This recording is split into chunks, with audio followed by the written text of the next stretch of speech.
ورحمۃ اللہ وبرکاتہ۔ جامعہ انوریہ حیدرآباد باب العلم انوریہ ایجوکیشنل سوسائٹی کی جانب سے تحوی شریف کے درس کا سلسلہ جاری ہے۔ باب الاستسقاء کیف ہو وہل فیہ صلاۃ ام لا۔ نماز استسقاء کا باب کہ استسقاء کی کیفیت کیا ہے، یا نماز استسقاء کی حقیقت کیا ہے۔ وہل فیہ صلاۃ ام لا، کیا استسقاء میں نماز ہے یا نہیں ہے، یہ ہے باب۔ استسقاء کا معنی لغتاً بارش طلب کرنا، اور شریعت کی اصطلاح میں استسقاء کہتے ہیں مخصوص طریقے پر اللہ رب العالمین سے قحط اور خشک سالی دور کرنے کی دعا کرنا۔ تو استسقاء کا جو بنیادی معنی ہے بارش طلب کرنے کی دعا کرنا۔ اب یہاں کئی چیزیں ہیں۔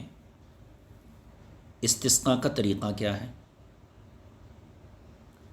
اور استسقاء میں تحویل ردا کا کیا حکم ہے، آیا استسقاء میں صرف دعا ہے یا نماز بھی ہے، پھر یہ کہ استسقاء کی نماز ہے تو اس میں خطبہ ہے یا نہیں ہے، اور یہ کہ نماز ہے تو قرأت جہری ہے یا سری ہے۔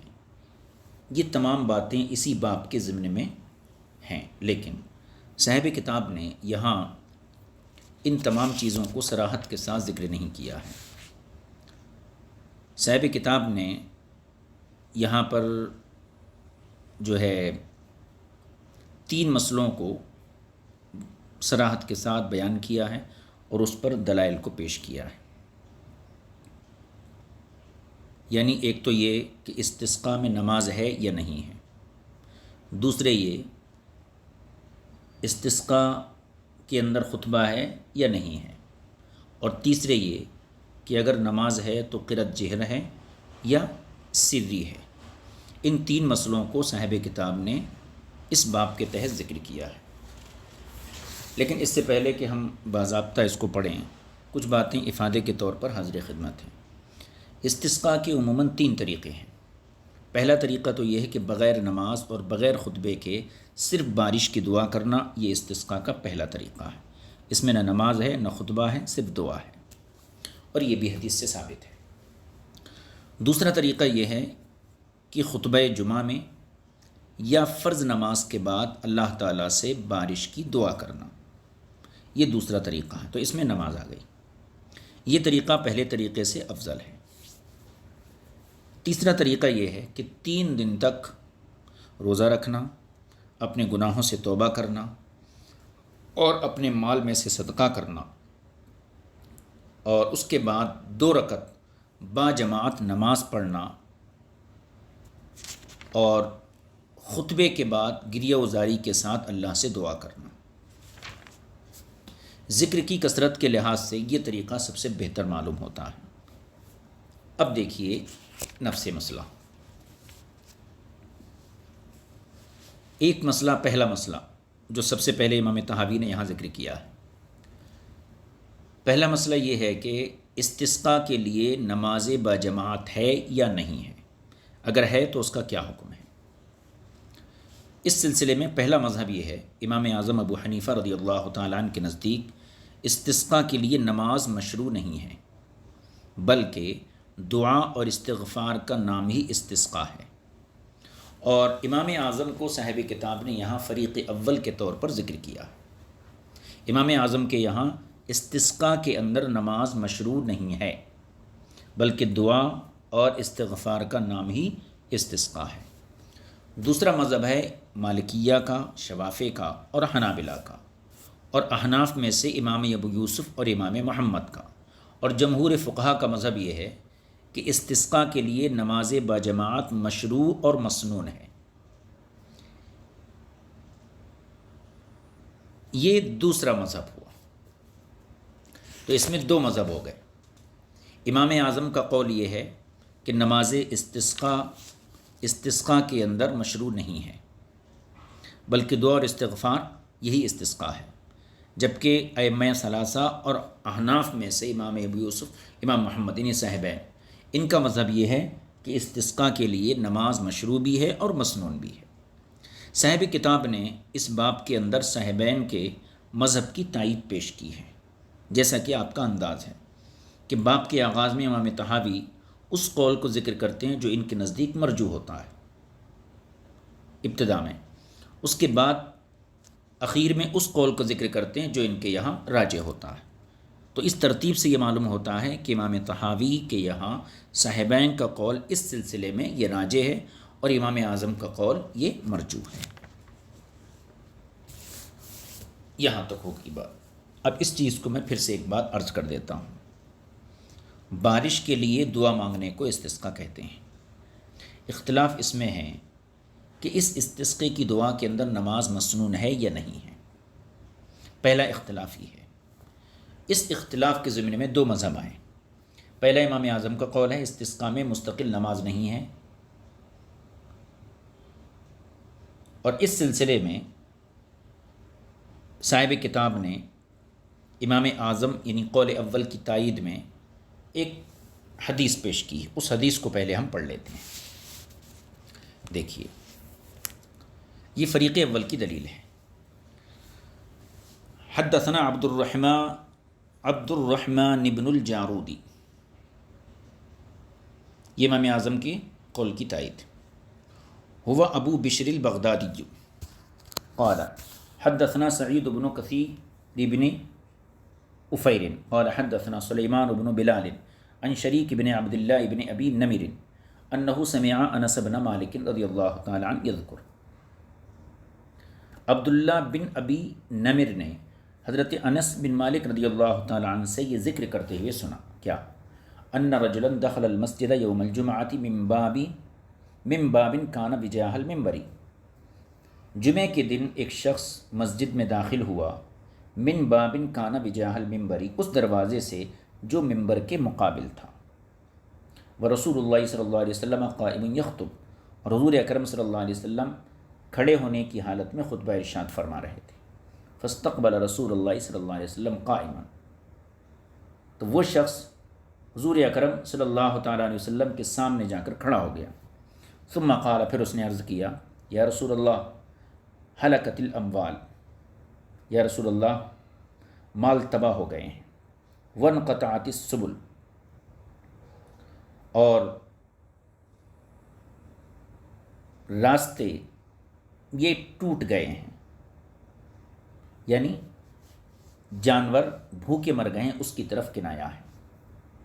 اب راستے ٹوٹنے کا مطلب اس زمانے میں جو سواری کا جو ایک طریقہ تھا سفر کرنے کا، وہ چوپایوں کے اوپر سوار ہو کر جاتے تھے۔ اب چوپائے جب بھوک سے مرنے لگے تو اس کو یہاں پر تعبیر کیا وانقطعت السبل سے، راستے ٹوٹ گئے، یعنی جانور بھوک کی وجہ سے سواری کے قابل نہیں رہے۔ فادعوا اللہ یغیثنا، لہذا آپ اللہ سے دعا کیجئے کہ اللہ ہمیں بارش عطا فرما دے۔ فرفع رسول اللہ صلی اللہ علیہ وسلم یدیہ، حضور اکرم صلی اللہ علیہ وسلم نے اسی وقت ہاتھ اٹھائے، اور ثم قال، پھر یہ کلمات اللہ کی بارگاہ میں عرض کی، اللہم اسقنا، اے اللہ ہمیں بارش عطا فرما، یعنی اپنی رحمت سے ہمیں سیراب فرما۔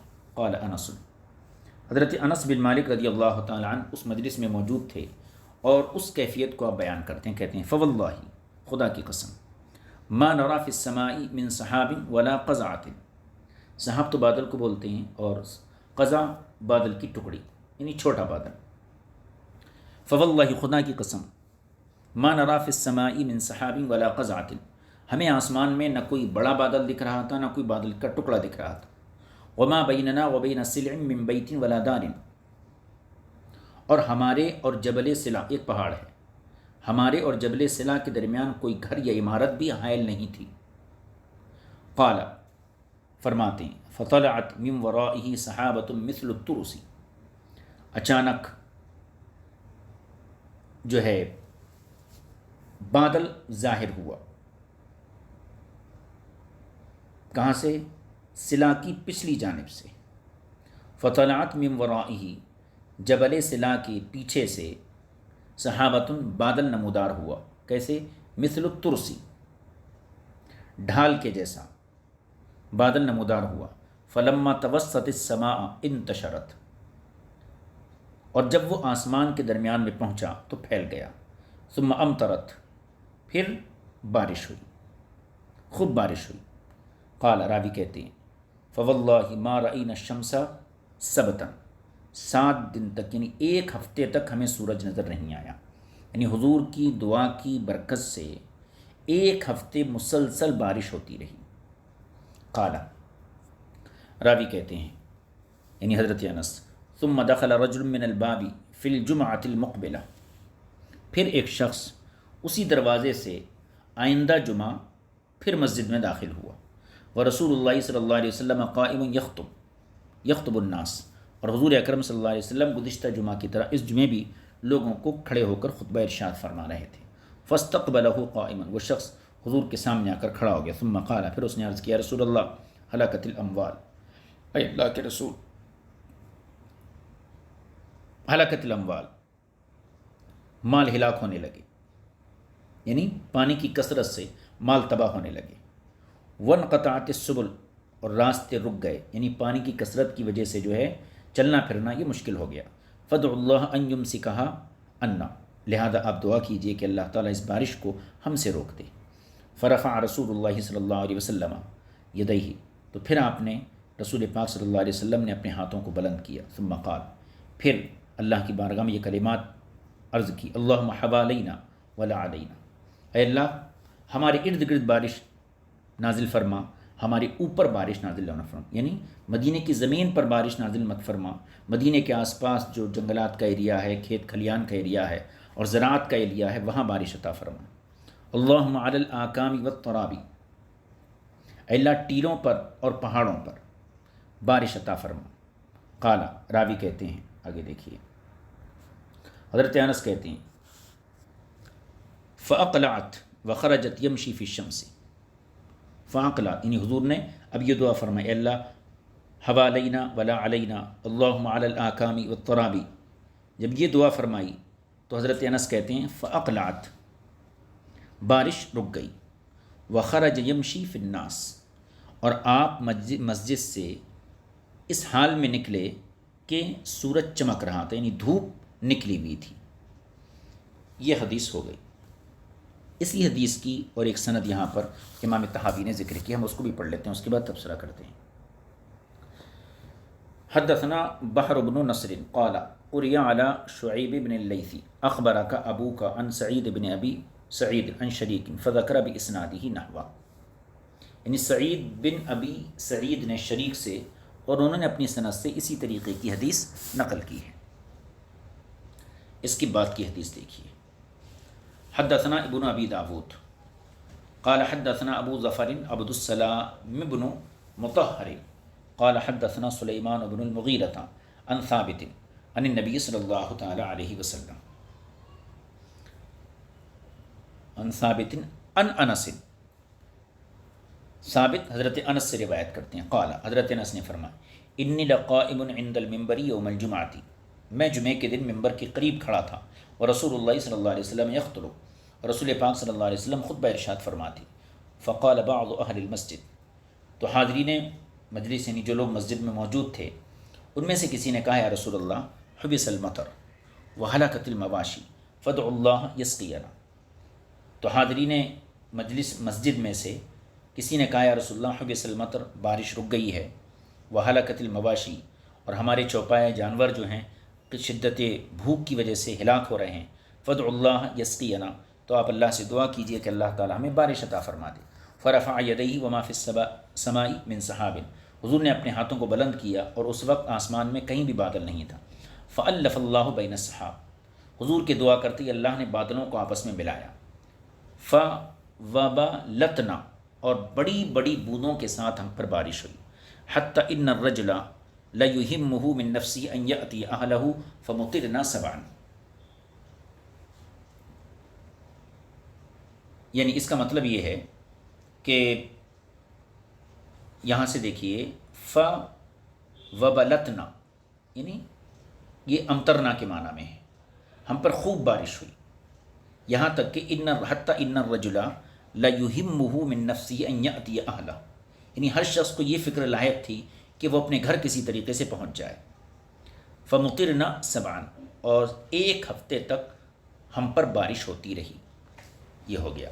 آگے حضرت انس کہتے ہیں قال فرسول اللہ صلی اللہ علیہ وسلم یخطب فی الجمعۃ الثانیہ، رسول پاک صلی اللہ علیہ وسلم دوسرے جمعے میں خطبہ ارشاد فرما رہے تھے۔ اذ قال بعض اہل المسجد، اچانک جو ہے مسجد میں سے کسی نے کہا یا رسول اللہ تہدمت البیوت، یا رسول اللہ گھر جو ہیں یعنی مکانات بارش کی کثرت سے گر چکے ہیں، فادعوا اللہ ان یرفعها عنا، آپ دعا کیجیے اللہ ہم سے بارش کو روک دے۔ قال حضرت انس کہتے ہیں فرفع یدیہ، حضور نے اپنے ہاتھوں کو بلند کیا، وقال اور فرمایا اللہم حوالینا ولا علینا، اے اللہ ہمارے اطراف بارش فرما، ہمارے اوپر بارش مت فرما۔ فتقور ما فوق رؤوسنا منها، چنانچہ بادل ہمارے سروں کے اوپر سے پھٹ گیا۔ فتقور ما فوق رؤوسنا منها حتی کأن فی اکلین، گویا کہ ہم چمکتے سورج کے فی اکلین، گویا کہ ہم چمکتے سورج کی آراستہ تاج میں ہیں۔ یہ اکلیل کا معنی ہے، یعنی اس طریقے سے بادل ہمارے سامنے ہٹ گیا کہ چاروں طرف بادل تھا لیکن مدینے کی زمین جو ہے وہ دھوپ سے روشن تھی، تو اس کو یہاں تعبیر کیا کأن فی اکلیل یمطر ما حولنا ولا نمطر، گویا ہم چمکتے سورج کے مزین تاج میں ہوں کہ ہمارے اطراف تو بارش ہو رہی تھی لیکن مدینے میں بارش نہیں ہو رہی تھی۔ یہ دو حدیثیں ہو گئیں، دونوں بھی حضرت انس کی حدیثیں ہیں، اور سند کے اعتبار سے دیکھا جائے تو یہ 3 حدیثیں ہیں۔ ایک حدیث اور پڑھ لیتے ہیں، دیکھیے، بلکہ اسی حدیث کی ایک سند ہے۔ حدثنا ابن مرزوق و ابو بکرۃ قال، ان دونوں نے کہا حدثنا عبد اللہ ابن بکر عن حمید قال سئل انس بن مالک رضی اللہ تعالیٰ عنہ، حضرت انس بن مالک رضی اللہ تعالیٰ عنہ سے پوچھا گیا حل کان رسول اللہ صلی اللہ علیہ وسلم یرفع یدیہ، کیا رسول پاک صلی اللہ علیہ وسلم دعا کے لیے ہاتھ اٹھاتے تھے؟ دعا کے لیے ہاتھ اٹھاتے تھے۔ قال، تو آپ نے فرمایا قیل لہ یوم الجمعۃ یا رسول اللہ قحط المطر واجدبت الارض وہلکت المال، تو حضرت انس نے فرمایا قیل لہ یوم جمعۃ، کہ ایک جمعے کے موقع پر حضور سے عرض کیا گیا یا رسول اللہ قحط المطر، بارش بند ہو چکی ہے، واجدبت الارض، اور زمین خشک ہو چکی، زمین کے اندر خشکی پیدا ہو چکی، وہلکت المال، مال ہلاک ہو چکی یعنی چارہ وغیرہ جو ختم ہو چکا ہے۔ قال، حضرت انس کہتے ہیں فمد یدیہ حتی رأیت بیاض ابطیہ، تو میں نے دیکھا، قال فمد یدیہ، حضور اکرم صلی اللہ علیہ وسلم نے اپنے دستے مبارک کو اتنا بلند کیا کہ میں نے حضور کے بغلوں کی سفیدی کو دیکھ لیا۔ ثم ذکر نحو حدیث ابن ابی داود، پھر ابن ابی داود جیسی پوری حدیث انہوں نے اپنی سند کے ساتھ بیان کی۔ کس نے؟ عبداللہ بن بکر نے حمید سے۔ ایک اور حدیث اسی مضمون کی، بلکہ یہ ایک اسی حدیث کی کہنا چاہیے، ایک سند ہے اوپر والی حدیث کی، وہ پڑھ لیجیے۔ حدثنا نصر بن مرزوق قال حدثنا علی بن معبد قال حدثنا اسماعیل بن جعفر عن حمید عن انس، یہ وہی حمید کی دوسری سند ہے، عن نبی صلی اللہ علیہ وسلم بنحوہ، حمید نے حضرت انس سے اپنی سند کے ساتھ اسی طریقے کی حدیث نقل کی ہے۔ آگے کی حدیث دیکھیے۔ حدثنا ابراہیم بن مرزوق قال حدثنا وهب بن جریر قال حدثنا شعبۃ عن عمرو بن مرہ عن سالم بن ابی الجعد عن شرحبیل بن الصمت قال، شرحبیل بن صمت یہ کہتے ہیں قلنا لکعب بن مرہ او مرۃ بن کعب، ہم نے کعب بن مرہ یا مرہ بن کعب، راوی کو شک ہے، ہم نے ان سے کہا حدثنا حدیثا سمعتہ من رسول اللہ صلی اللہ علیہ وسلم، ہمیں آپ کوئی ایسی حدیث سنائیے جو آپ نے رسول پاک صلی اللہ علیہ وسلم سے سنی ہو۔ للہ ابوک وحذر، یعنی اللہ آپ کا بھلا کرے، اور احتیاط کرنا، یعنی جب حدیث سنانا تو پوری احتیاط سے سنانا۔ للہ ابو کا ایک دعائیہ کلمہ ہے۔ قال، فرماتے ہیں دعا رسول اللہ صلی اللہ علیہ وسلم، اب یہ کس سے کہا؟ کعب بن مرہ سے کہا یا مرہ بن کعب سے کہا؟ کہ آپ کی ایسی حدیث سنائیے جو آپ نے اپنے کانوں سے رسول پاک صلی اللہ علیہ وسلم سے سنی ہو۔ قال، اب انہوں نے کہا، تو یہ کعب بن مرہ بھی ہو سکتی ہے، مرہ بن کعب بھی ہو سکتے ہیں، کیا کہا؟ دعا رسول اللہ صلی اللہ علیہ وسلم علی مضر، حضور اکرم صلی اللہ علیہ وسلم نے قبیلہ مضر کے متعلق بد دعا کی۔ فأتیتہ، تو میں حضور کی خدمت میں حاضر ہوا۔ فقلت، اور میں نے عرض کیا رسول اللہ، ان اللہ قد نصرک واستجاب لک، اللہ تعالیٰ نے جو ہے آپ کی مدد فرمائی اور آپ کی دعا کو قبول فرمایا۔ وَإِنَّ قَوْمَكَ قَدْ هَلَكُوا، اور آپ کی قوم جو ہے ہلاک ہوا چاہتی ہے۔ فَادْعُوا اللَّهَ لَهُمْ، یا رسول اللہ آپ ان کے لیے دعا کیجیے۔ مطلب یہ تھا کہ بارش کی دعا کیجیے، بارش کی وجہ سے ہلاک ہوا چاہتی ہے۔ تو فقالا، تو حضور نے یہ کلمات ارشاد فرمائے، اللہم اسقنا غیثا مغیثا مریئا مریعا طبقا غدقا عاجلا غیر رائث نافعا غیر ضار۔ یہ کلمات آپ نے ارشاد فرمائے، ان کے ترجمہ کر لیجیے۔ اے اللہ، اللہم اسقنا، اے اللہ ہمیں سیراب فرما، یعنی بارش عطا فرما۔ کیسی بارش؟ غیثا مغیثا، ایسے بادل سے بارش عنایت فرما، غیثا مغیثا، جو سیراب کرنے والا ہو اور اس کی بارش فائدہ مند ہو۔ مریئن، ان کے الگ الگ پہلے میں ترجمے عرض کر دیتا ہوں۔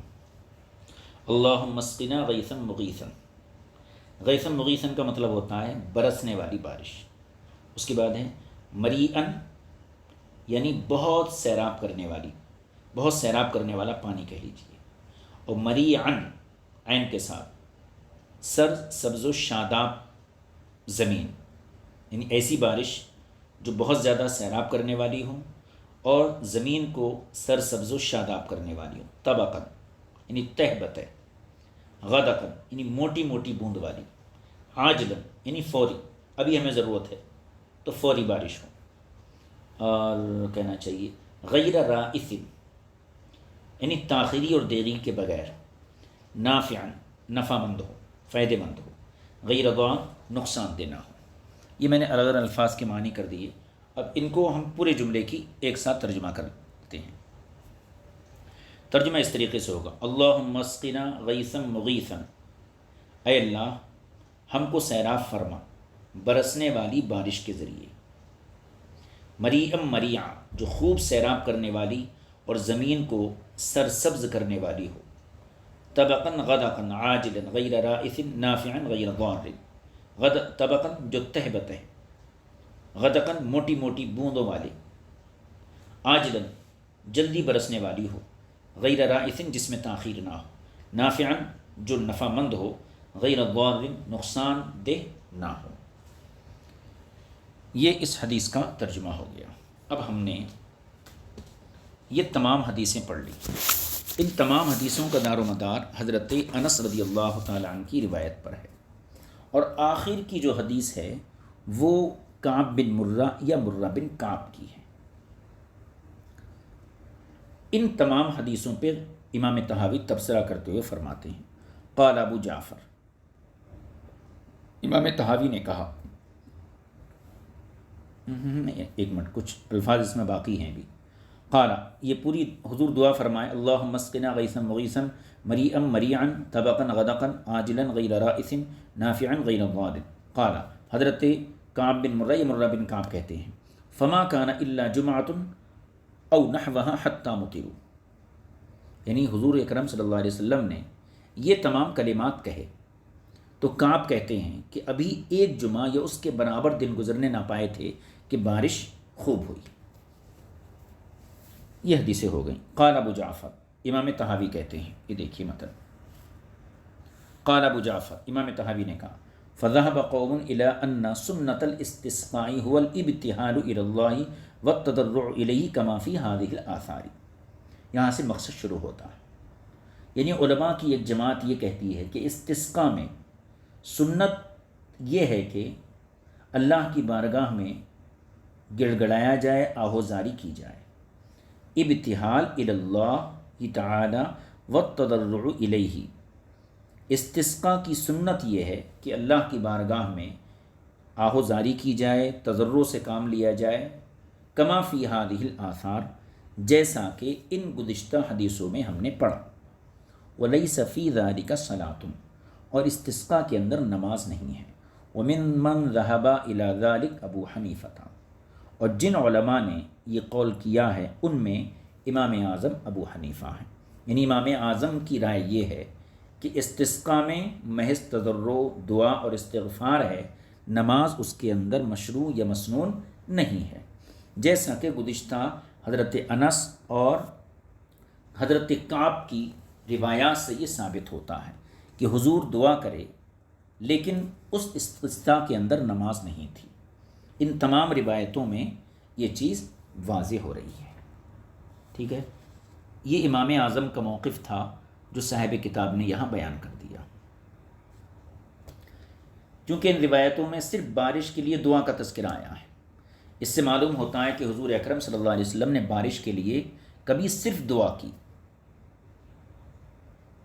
اور یہی مسلک جو ہے کہنا چاہیے امام اعظم ابو حنیفہ رضی اللہ تعالیٰ عنہ کا ہے۔ اور کبھی ایسا بھی ہوا کہ دعا کے ساتھ نماز بھی پڑھی گئی، تو پتہ یہ چلا کہ مستقل نماز یہ استسقاء کا حصہ نہیں ہے۔ اور ان آثار میں صرف دعا کا تذکرہ ہے۔ اب اس کو یوں کہہ لیجئے کہ حضور اکرم صلی اللہ علیہ وسلم نے بارش کے لیے کبھی تو صرف دعا کی، اور کبھی ایسا بھی ہوا کہ آپ نے مستقل طور پر استسقاء کی نماز بھی پڑھی اور کبھی دعا بھی کی، لہذا مستقل نماز یہ مسنون نہیں ہے۔ ان آثار پر نظر کرتے ہوئے امام اعظم کا مسلک یہ ہے، یہ آپ کا قول ہے کہ استسقاء کے اندر نماز مسنون نہیں ہے۔ یہ امام طحاوی نے یہ مذہب کی صراحت کر دی۔ اب اس کے بعد چونکہ امام طحاوی نے صاحبین اور شواف حنابلہ وغیرہ کے مذہب کی تائید کی ہے اور ان کی ترجیح کو بیان کیا ہے، لہذا اب اس پر وہ کلام کرتے ہیں، لیکن اس سے پہلے جو ہے دوسرا مذہب بیان کرتے ہیں۔ وَخَالَفَهُمْ فِي ذَلِكَ آخَرُونَ مِنْهُمْ ابو یوسف، یہ تو امام اعظم کا قول تھا۔ فرماتے ہیں کہ دوسرے حضرات نے اس سلسلے میں امام اعظم کی رائے کے خلاف رائے دی ہے، اور ان میں ایک امام ابو یوسف رضی اللہ تعالی عنہ بھی ہے۔ اور انہوں نے کیا کہا ہے، ان کے مذہب کو یہاں پر امام طحاوی نے ذکر کیا۔ فقالوا، دوسرے فقہا نے یہ کہا ہے، بل السنۃ فی الاستسقاء ان یخرج الامام بالناس الی المصلی، یعنی نماز استسقاء میں بل السنۃ فی الاستسقاء، استسقاء کے اندر سنت یہ ہے، ان یخرج الامام بالناس الی المصلی، کہ امام لوگوں کو نماز گاہ کی طرف لے کر چلے، ویصلی بہم ہنالک رکعتین، اور وہاں پہنچ کر وہ لوگوں کو 2 رکعت نماز پڑھائے، ویجہر فیہما بالقراءۃ، اور ان دونوں رکعتوں میں جہری قرأت کرے، ثم یخطب، پھر خطبہ دے، ویحول رداءہ، اور تحویل ردا کرے۔ ٹھیک ہے، تحویل ردا کیسے کرے؟ فیجعل اعلاہ اسفلہ واسفلہ اعلاہ، اوپر کے حصے کو نیچے کر دے، نیچے کے حصے کو اوپر کر دے۔ الا ان یکون رداء ثقیلا لا یمکنہ قلبہ کذلک، تو اگر ایسا ہو کہ جو چادر ہے وہ بہت وزنی ہو اور اس طریقے سے اوپر نیچے کرنے میں جو ہے مشکل ہو، تو پھر ایسی صورت میں جو ہے کیا کرے، جو ہے دائیں کو بائیں کر دے، بائیں کو دائیں کر دے۔ یہ طریقہ جو ہے امام ابو یوسف کے قول کے مطابق ہے۔ اس میں دیکھیے کئی چیزیں ہیں۔ استسقاء کے اندر نماز ہے اور باجماعت نماز ہے، 2 رکعتیں پڑھنا ہے، قرأت بھی کرنا ہے، بالجہر قرأت کرنا ہے، خطبہ بھی دینا ہے اور تحویل ردا بھی کرنا ہے۔ تو امام ابو یوسف کے قول کے مطابق استسقاء میں نماز باجماعت بھی ہے، خطبہ بھی ہے، تحویل ردا بھی، یہ 3 موٹی موٹی چیزیں ہیں۔ یعنی استسقاء کے لیے نماز بھی مسنون ہے، خطبہ بھی مسنون ہے، تحویل رداوی مسنون ہے، البتہ ایک خطبہ یا دو خطبہ دینا ہے، اس میں اختلاف ہے، اس میں اختلاف ہے۔ امام ابو یوسف اور دیگر فقہا کا مسلک ہے کہ امام 2 رکعت پڑھائے، ان میں قرأت بالجہر کرے، پھر خطبہ اور تحویل ردا ہو۔ اور تحویل ردا کی صورت ہم نے ذکر کی کہ چادر کے اوپر والے حصے کو نیچے اور نیچے کو اوپر تفاولن کیا جائے، اور جب ایسا کرنا مشکل ہو تو دائیں کو بائیں، بائیں کو دائیں بدل لیا جائے۔ یہ امام ابو یوسف کا مسلک ہے۔ اس قول کو پھر سے ایک بار اختصار کے ساتھ میں عرض کر دیتا ہوں۔ امام ابو یوسف کے قول کو وہ اس طرح کہ امام ابو یوسف کے نزدیک استسقاء میں نماز، خطبہ، تحویل ردا یہ تمام کام کیے جائیں گے، اور یہی مسلک ہے امام مالک کا، امام شافعی کا اور امام احمد بن حنبل کا۔ لیکن امام ابو یوسف اور ان حضرات کے مسلک میں ایک باریک چھوٹا سا فرق ہے، وہ یہ کہ امام شافعی کے نزدیک نماز عید کی طرح تکبیرات زوائد کے ساتھ نماز استسقاء پڑھی جائے گی، اور نماز کے بعد 2 خطبے دیے جائیں گے، جبکہ امام ابو یوسف اور امام محمد کے نزدیک بغیر تکبیرات زوائد کے نماز پڑھی جائے گی۔ ان کے یہاں تکبیرات زوائد نہیں ہیں، اور امام احمد بن حنبل کے نزدیک عید کی طرح تکبیرات زوائد کے ساتھ نماز تو پڑھی جائے گی، لیکن نماز کے بعد 2 خطبے نہیں بلکہ ایک ہی خطبہ مسنون ہے۔ یہاں پر ابھی ہم خطبوں کا ذکر موقوف کر دیتے ہیں، صرف اتنی بات پہلے والے قول کے مقابل اس قول کو پیش کرتے ہیں۔ امام اعظم کا قول یہ ہے کہ استسقاء میں نماز مشروع نہیں ہے۔ امام ابو یوسف کا قول یہ ہے کہ استسقاء میں نماز مسنون ہے، خطبہ بھی مسنون ہے، اور باجماعت نماز پڑھی جائے گی۔ اب کتنے خطبے ہیں، یہ باب کے اخیر میں یہ مسئلہ آئے گا، وہاں پر اس کو ذکر کریں گے۔ ابھی صرف اتنا دیکھنا ہے کہ امام ابو یوسف کا مسلک یہ ہے کہ نماز استسقاء کے اندر باجماعت نماز یہ مسنون ہے۔ اب اس کی تائید میں امام طحاوی نے کچھ احادیث کو یہاں ذکر کیا، وہ ہم پڑھ لیتے ہیں۔ پہلے اس کا ترجمہ کر لیجیے، اوپر جو عبارت پڑھی اس کا ترجمہ کر لیجیے۔ فقالوا بل السنة في الاستسقاء ان يخرج الامام بالناس الى المصلى، تو انہوں نے کہا یعنی امام ابو یوسف اور ان کے ہم خیال، بلکہ سنت استسقاء میں یہ ہے کہ امام لوگوں کو لے کر نمازگاہ کی طرف چلے، امام لوگوں کو لے کر نمازگاہ کی طرف یعنی عیدگاہ کی طرف چلے، وَيُصَلِّي بِهِمْ هُنَالِكَ رَكَعَتَيْنِ، اور وہاں انہیں جو ہے 2 رکعت نماز پڑھائے، وَيَجْهَرَ فِيهِمَا بِالْقِرَاءَتَيْنِ، اور ان دونوں رکعتوں میں جہری قرأت کرے، ثم يخطب، پھر خطبہ دے، وَيُحَوِّلْ رِدَاءَهُ، اور اپنی چادر کو الٹائے، فَيَجْعَلُ أَعْلَاهُ أَسْفَلَهُ وَأَسْفَلَهُ أَعْلَاهُ، اس کے اوپر والے حصے کو نیچے، نیچے والے حصے کو اوپر کر لے، إِلَّا أَن يَكُونَ رِدَاءً ثَقِيلًا، مگر یہ کہ چادر بھاری ہو، لا يمكنه قلبه كذلك، اور بھاری ہونے کی وجہ سے اس طریقے سے اس کا پلٹانا ممکن نہ ہو، او یکونا طیلسانن، یا طیلسانی چادر ہو، تو کیا کرنا، فیجعل الشق الایمن منہ علی الکف الایسری، تو اس چادر کی دائیں جانب کو بائیں، والشق الایسر منہ علی الکف الایمن، اور بائیں جانب کو دائیں جانب کر لیں، ٹھیک ہے۔ وقالو، اور وہ حضرات کہتے ہیں، کون، امام ابو یوسف، ما ذکر فی هذه الآثار من فعل رسول اللہ صلی اللہ علیہ وسلم وسؤالہ ربہ فهو جائز ایضا یسأل اللہ ذلك فلیس فیہ دفع ان یکون من سنت الامام اذا اراد ان یستسقی بالناس ان یفعل ما ذکرنا۔ ان حضرات نے یہ کہا کہ آپ نے جن حدیثوں کو پیش کیا کہ حضور سے طلب دعا کا سوال کیا گیا یعنی استسقاء کے حوالے سے، تو حضور نے اس میں کوئی نماز وغیرہ کا اہتمام نہیں کیا بلکہ سیدھے آپ دعا کے لیے ہاتھ اٹھا دیے۔ تو فرماتے ہیں کہ ان آثار میں جو یہ حضور کا فعل ذکر کیا گیا کہ حضور صرف دعا کرے، اور اپنے رب سے سوال کرے بارش کا، تو یہ جائز ہے، لیکن اس میں یہ چیز ثابت نہیں ہوتی ہے، یعنی اس چیز کا انکار نہیں ہے کہ امام جو ہے لوگوں کو جماعت کے ساتھ نماز پڑھائے، اس چیز کا ان حدیثوں میں انکار نہیں ہے۔ گویا کہ یہاں سے امام طحاوی امام اعظم کی پیش کردہ روایات کا جواب دینا چاہتے ہیں۔ وہ جواب کا مقدمہ یہ پورا جملہ ہے، اس کو ہم دوسرے الفاظ میں یہاں ذکر کرتے ہیں۔ دیکھیے،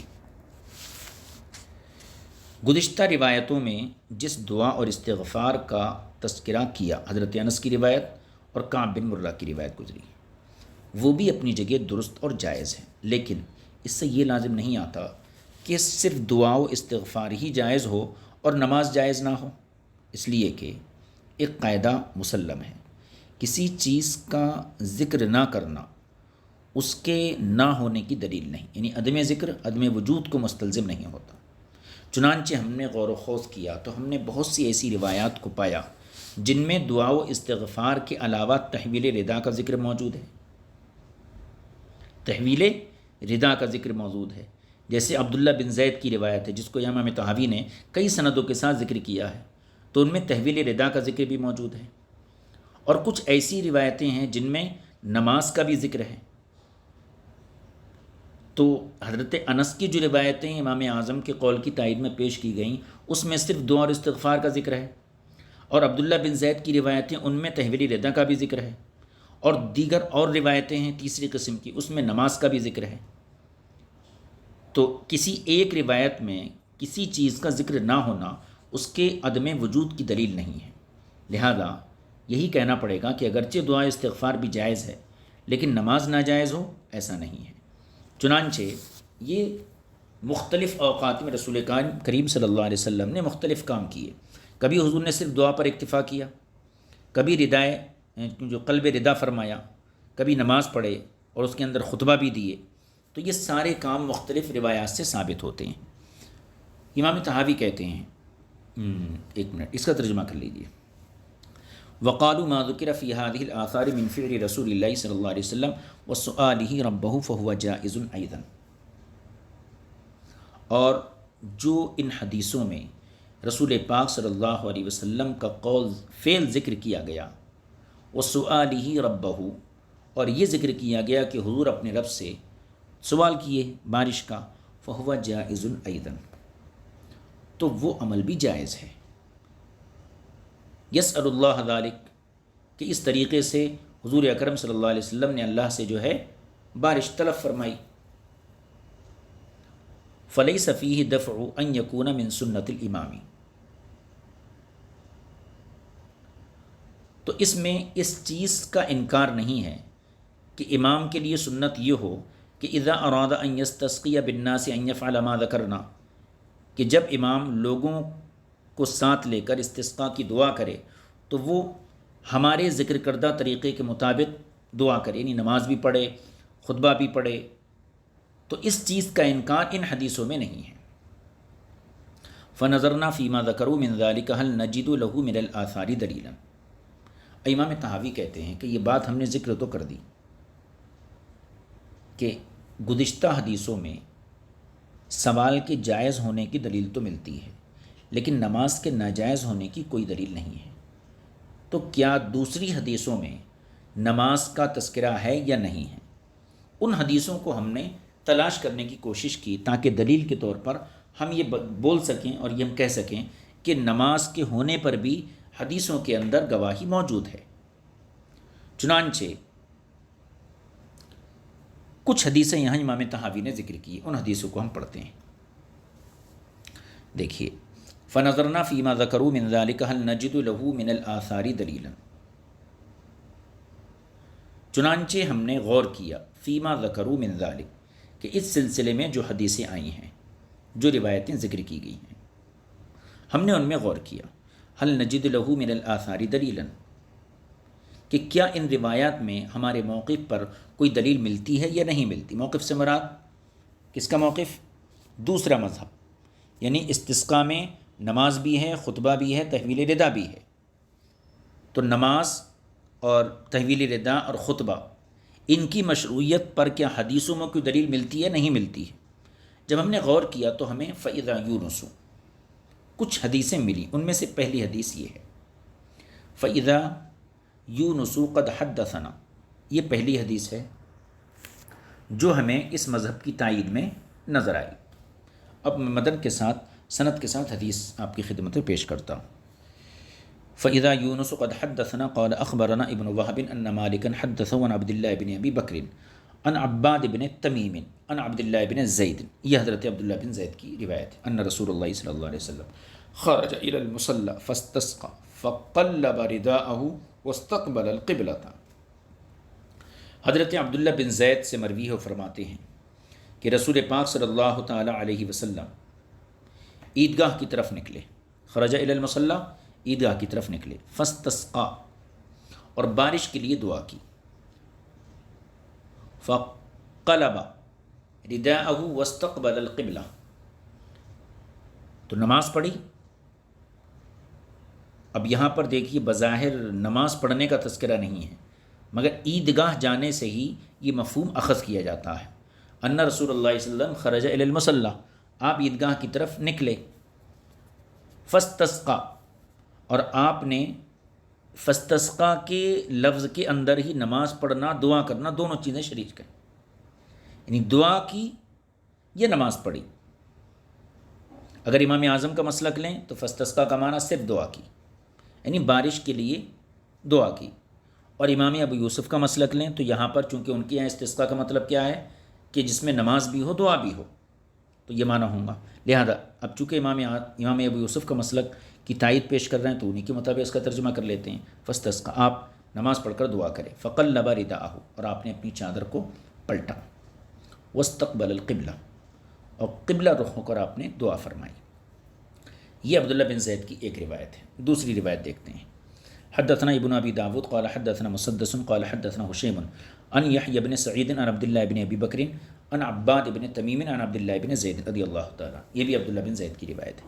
ان رسول اللہ صلی اللہ علیہ وسلم خرج الى المصلی، حضور اکرم صلی اللہ تعالیٰ علیہ وسلم عیدگاہ کی طرف نکلے، فاستسقى، نماز استسقاء ادا فرمائی، فحول رداءه، اور اپنی چادر کو پلٹا، واستقبل القبلہ، اور قبلہ رو ہو کر دعا فرمائی۔ یہ دو سندوں کے ساتھ ہو گئی حدیث عبداللہ بن زید کی۔ تیسری سند، حدثنا ابن ابی داود قال حدثنا ابو الیمان قال اخبرنا شعیب عن الزہری قال اخبرنی عباد بن تمیم ان عمہ، عباد بن تمیم کہتے ہیں کہ ان کے چچا، وکان من اصحاب رسول اللہ صلی اللہ علیہ وسلم، اور ان کے چچا یہ حضور اکرم صلی اللہ علیہ وسلم کے صحابہ میں سے تھے۔ اب ان کے چچا کون؟ کہنا چاہیے عبداللہ بن زید۔ ان النبی صلی اللہ علیہ وسلم، کہاں گیا، ہاں، خرج بالناس الی المصلی یستسقی لہم، رسول پاک صلی اللہ تعالی علیہ وسلم صحابہ اکرام کو عیدگاہ کی طرف لے کر نکلے، ہاں، یستسقی لہم، ان کو جو ہے تاکہ بارش کے لیے دعا کریں۔ فقام، تو حضور اکرم صلی اللہ علیہ وسلم کھڑے ہوئے، فدعا اللہ قائما، اور کھڑے کھڑے ہو کر آپ نے اللہ تعالیٰ سے دعا کی۔ ثم توجہ قبل القبلہ، پھر آپ قبلہ رو ہوئے، فحول رداءہ، اور آپ نے اپنی چادر کو پلٹا، یعنی تحویل ردا کیا، فسقوا، اس کے بعد اللہ تعالیٰ ان کو سیراب فرمائی، یعنی بارش عطا فرمائی گئی۔ یہ ایک دو تین سندیں ہو گئیں۔ اب آگے دیکھیے، یہ بھی عبداللہ بن زید کی ہی روایت ہے۔ حدثنا محمد بن خزیمہ قال حدثنا عبد اللہ بن رجاء قال اخبرنا المسعودی عن ابی بکر بن محمد بن عمر بن حزم عن عباد بن تمیم عن امی، یہ بھی حضرت عبداللہ بن زید کی روایت ہے۔ قال خرج رسول اللہ صلی اللہ تعالی علیہ وسلم، کہاں گیا، ہاں، فاستسقى، رسول پاک صلی اللہ علیہ وسلم نکلے اور آپ نے نماز استسقاء ادا فرمائی، فقلب رداءہ، تحویل ردا فرمایا، قال، میں نے کہا، قلت، کہ جعل الاعلی علی الاسفل والاسفل علی الاعلی، یعنی یہ تحویل ردا کی کیفیت کہ اوپر والے حصے کو نیچے کیا، نیچے والے حصے کو اوپر کیا، تو انہوں نے کہا نہیں، بل جعل الایسر علی الایمن والایمن علی الایسر، یعنی عباد بن تمیم اپنی چچا سے روایت کرتے ہیں فقلب ردا تک تو برابر ہے. جب حضرت عبداللہ بن زید نے تحویل ردا کا بیان کیا، تحویل ردا کی اطلاع دی، تو عباد بن تمیم کہتے ہیں کہ میں نے اپنے چچا سے کہا کہ تحویل ردا کی کیفیت کیا تھی؟ کیا حضور نے اوپر والے حصے کو نیچے کیا، نیچے والے کو اوپر کیا، یہ کیفیت تھی؟ قال، تو میرے چچا نے کہا نہیں، بلکہ جعل الایسر علی الایمن والایمن علی الایسر، حضور نے دائیں کو بائیں پہ رکھا اور بائیں کو دائیں پہ رکھا. یہ تحویل ردا کی کیفیت تھی. یہ کتنی ہو گئی؟ چار سندیں ہو گئی عبداللہ بن زید کی ہی روایت کی. دیکھیے حدثنا محمد بن النعمان قال حدثنا الحمیدی، آگے ہے یہ اس کی حدیث، اس سند یہاں شروع ہوں گے. دیکھیے ہاں یہ ہے. حدثنا الحمیدی قال حدثنا دراوردی عن عمارة بن عزیۃ عن عباد بن تمیم، وہی عن عبداللہ بن زید، یہ عبداللہ بن زید سے. قال عبداللہ بن زید نے فرمایا خرج رسول اللہ صلی اللہ علیہ وسلم یستسقی وعلیہ خمیصۃ سوداء. عبداللہ بن زید کہتے ہیں رسول کریم صلی اللہ علیہ وسلم بارش طلب کرنے کے لیے نکلے اس حال میں کہ آپ نے سیاہ چادر اوڑھ رکھی تھی. وعلیہ خمیصۃ سوداء، ایک سیاہ چادر آپ کے بدن ناز پر تھی. فاراد رسول اللہ صلی اللہ علیہ وسلم ان یأخذها باسفلها، پھر حضور اکرم صلی اللہ علیہ وسلم نے اس کے نچلے حصے کو پکڑ کر اوپر کرنا چاہا. فاراد رسول اللہ صلی اللہ علیہ وسلم ان یأخذها باسفلها فیجعلہ اعلاها، تو حضور اکرم صلی اللہ علیہ وسلم نے اس کے نچلے حصے کو پکڑ کر اوپر کرنا چاہا. کہاں گیا؟ ہاں فلما ثقلت علی، جب اس طرح کرنا مشکل ہو گیا. ان یحولها، فلما اثقلت علیہ، فلما ثقلت علیہ ان یحولها، جب اس طریقے سے تحویل ردا مشکل ہو گیا. قلبها علی عاتقہ، تو حضور اکرم صلی اللہ علیہ وسلم نے جو ہے اس کے دائیں حصے کو بائیں کندھے پر اور بائیں حصے کو دائیں کندھے پر ڈال دیا. ایک اور حدیث حضرت عبداللہ بن زید کی، دیکھیے حدثنا ابن مرزوق قال حدثنا وهب عن شعبۃ عن عبداللہ بن ابی بکر عن عباد بن تمیم عن عبداللہ بن زید ان رسول اللہ صلی اللہ علیہ وسلم استسقى فقلب رداءه، حضور اکرم صلی اللہ علیہ وسلم نے نماز استسقاء پڑھی اور تحویل ردا فرمایا. یہ عبداللہ بن زید کی تقریباً 6 روایتیں امام طحاوی نے یہاں پر امام ابو یوسف کی مذہب کی تائید میں پیش کی. اب اس کے بعد جو ہے اس پر تبصرہ فرماتے ہیں، کہتے ہیں ففی هذه الآثار قلبه لردائه وصفت قلب الرداء کیف کان. ان تمام حدیثوں میں ایک چیز تو یہ ہے کہ حضور اکرم صلی اللہ علیہ وسلم نے تحویل ردا کیا، یعنی چادر کو پلٹا. ایک چیز تو یہ ہے. وصفت قلب الردا کیف کان، اور یہ بھی پتہ چلا کہ تحویل ردا کی کیفیت کیا تھی. وَأَنَّهُ إِنَّمَا جَعَلَ عَلَى مَا عَلَى يَمِينِهِ مِنْهُ عَلَى يَسَارِهِ، اور اس کی کیفیت یہ تھی کہ حضور نے چادر کے بائیں حصے کو، یعنی جو بائیں کاندھے پر تھا، اس کو جعل ما علی یمینہ منہ علی یساری، دائیں والے کو بائیں پر رکھا. وما علی یسارہ علی یمینہ، اور جو بائیں پر تھا اس کو دائیں پہ رکھا. پھر لما ثقل علیہ ان یجعل اعلاہ اسفلہ واسفلہ اعلاہ، اور جب یہ مشکل ہو گیا کہ آپ اس کے اوپر والے حصے کو نیچے کریں اور نیچے والے حصے کو اوپر کریں، یعنی دائیں کو بائیں پر، بائیں کو دائیں پر کب رکھا؟ جبکہ تحویل ردا کا وہ طریقہ مشکل ہو گیا کہ اوپر والے کو نیچے کرے، نیچے والے کو اوپر کرے. جب یہ طریقہ مشکل ہو گیا تو حضور نے دائیں کو بائیں پر اور بائیں کو دائیں پہ رکھا.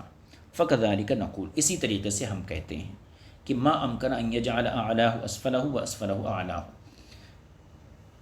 فقلبہ کذالک ہو، کہ جب تک یہ ممکن ہو کہ چادر کے اوپر والے حصے کو نیچے کیا جا سکے، نیچے والے حصے کو اوپر کیا جا سکے، جب تک یہ ممکن ہے فقلبہ کذالک ہو، تو اسی طریقے سے تحویل ردا کرنا ہے.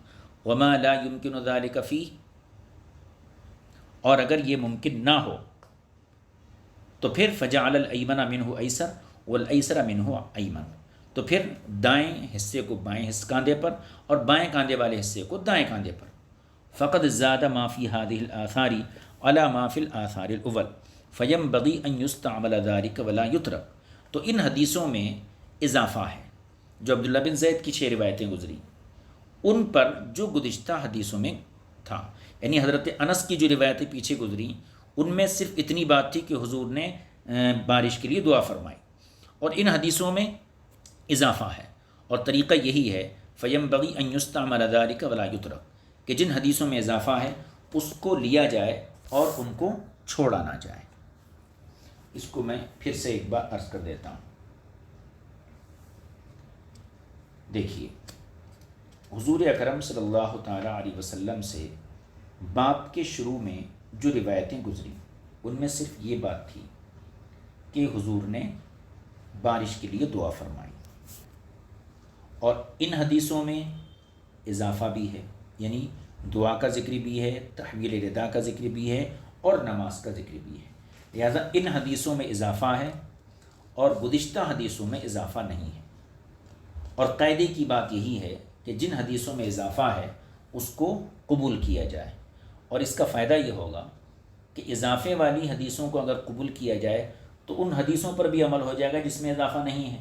یعنی حضرت انس کی حدیث میں صرف دعا ہے تو اس پر بھی عمل ہو جاتا ہے اور ان پہ بھی عمل ہو جاتا ہے.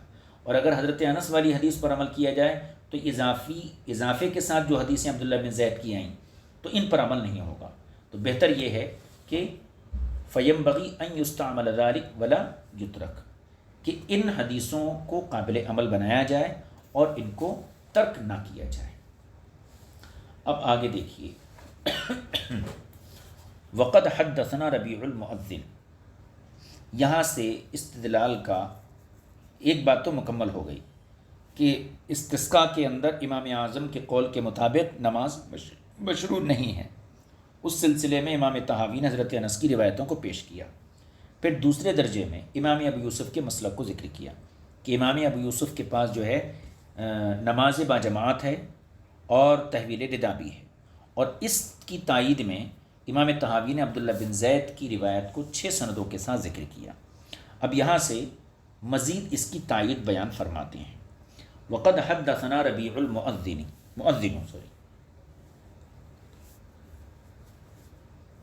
اور ہم سے ربیع مؤذن نے یہ حدیث بیان کی.